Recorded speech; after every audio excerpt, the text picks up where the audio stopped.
Nestled in the rolling hills of Sonoma County's beautiful Russian River Green Valley, the estate is situated only 10 miles from the Pacific Ocean. The sea's cooling breezes and drifting fog create the perfect microclimate for growing Chardonnay and Pinot Noir grapes. That is why Marimar Torres chose this ideal location to bring her family's legacy of fine wines to California. Marimar Torres was born in Barcelona and has been involved in the wine business her entire life. Because I come from a family that has been producing wine since the 17th century, I think that wine has been in my blood probably since I was born. She is fluent in 6 languages and has studied at the University of Barcelona, Stanford, and at UC Davis, where she received her training in enology and viticulture. The Torres family has been growing grapes near Barcelona in northeast Spain for more than 3 centuries. In 1870, Don Jaime Torres returned from Cuba, where he had made his fortune in the oil and shipping industry. He constructed a large wine cellar and established the House of Torres. Their wines began to be shipped all over the world. 3 generations later, it was Marimar's father, Don Miguel Torres, who propelled the family winery to world prominence. During the Spanish Civil War, the Torres winery was significantly damaged. Don Miguel and his wife Doña Margarita started the reconstruction in 1940, and it was finished 2 years later.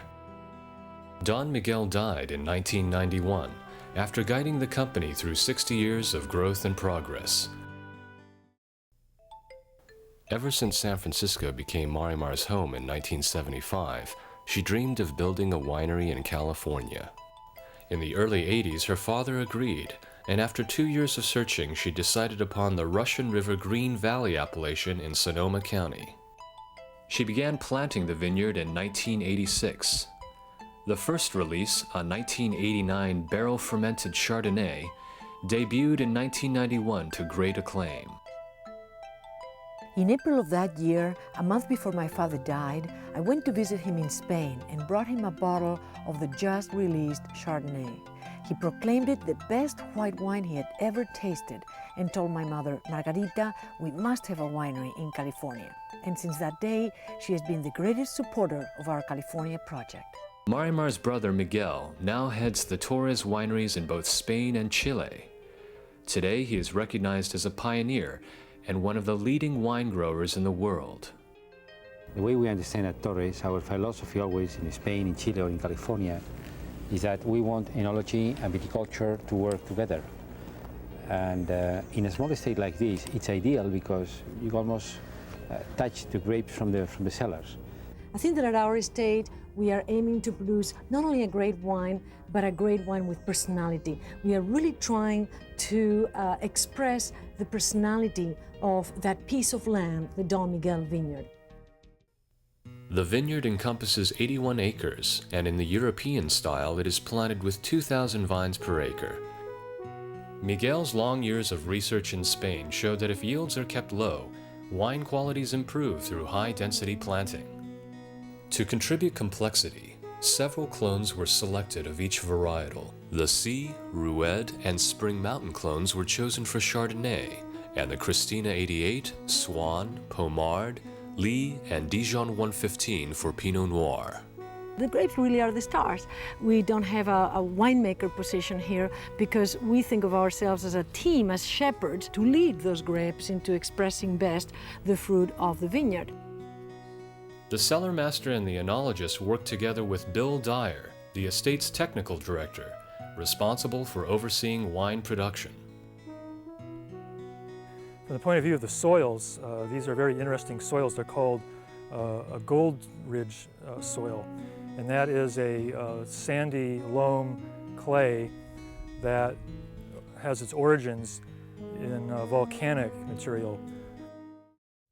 Stephen Spurrier, international wine connoisseur and author, shared his impressions during a recent visit. Marimar's Pinot Noirs have wonderful depth of fruit. They have wonderful terroir characteristics that say they taste as they come, which they do from a specific vineyard site. And sort of vineyard first and Pinot Noir afterwards. The European idea is that the grape wine is produced in the vineyard. If you don't get great fruit, really quality grapes coming out of the vineyard, you can't make a great wine. The winery was built in the style of a Catalan farmhouse. The reception wing, decorated with antique furniture, winemaking utensils, and crockery brought over from Catalonia, includes a spacious dining room with a grand fireplace.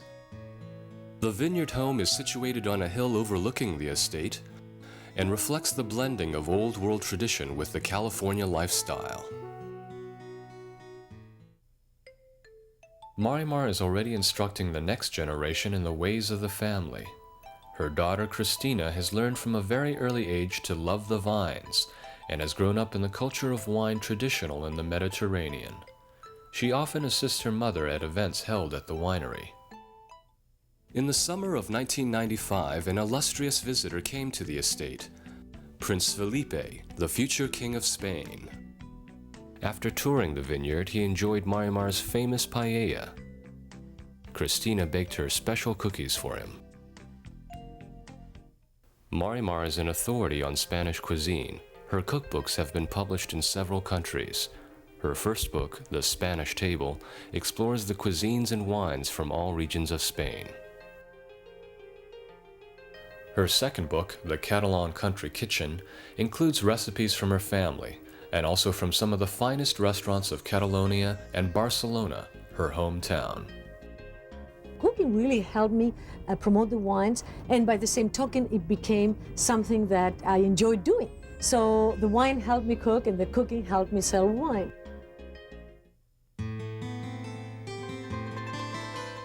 Family pride and integrity have enabled Torres to blend centuries-old traditions with the latest innovations to produce outstanding wines known the world over. Marimar Torres herself has become a symbol of this heritage.